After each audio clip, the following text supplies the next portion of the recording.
حضرت آدم علیہ السلام اور حوا۔ اللہ تعالیٰ نے اس دنیا میں سب سے پہلے انسان حضرت آدم علیہ السلام اور پہلی عورت حضرت حوا کو پیدا کیا۔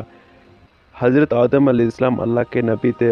اللہ نے انہیں ناموں کا علم دیا۔ حضرت آدم علیہ السلام اور ان کی بیوی حضرت حوا علیہ السلام پہلے جنت میں رہتے تھے۔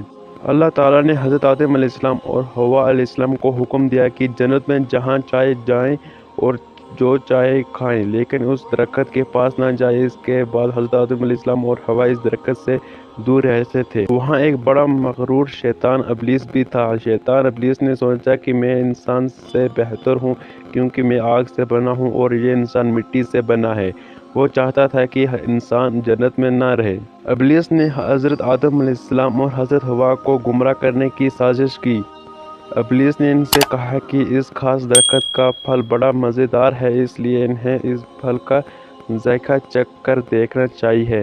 حضرت آدم علیہ السلام اور حضرت حوا نے اس کے کہنے پر جیسے ہی وہ پھل چکھا، انہیں احساس ہو گیا کہ وہ اللہ کی نافرمانی کر بیٹھے ہیں۔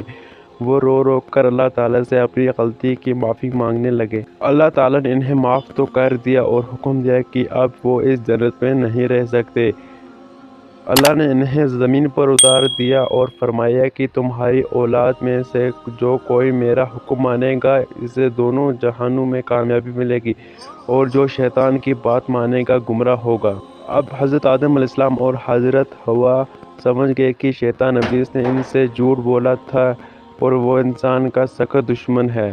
انہوں نے اچھائی اور برائی کا فرق اپنی اولادوں کو سمجھایا اور یہ بھی بتایا کہ اگر دنیا اور آخرت کی کامیابی چاہتے ہو تو کبھی شیطان کی بات نہ ماننا، صرف اللہ تعالیٰ کا حکم ماننا، کیونکہ وہی عبادت کے لائق ہے۔ وقت گزرتا گیا اور انسانوں کی تعداد بڑھنے لگی۔ کچھ ہی عرصے میں ایک بستی بن گئی اور زمین پر انسانی آبادی شروع ہو گئی۔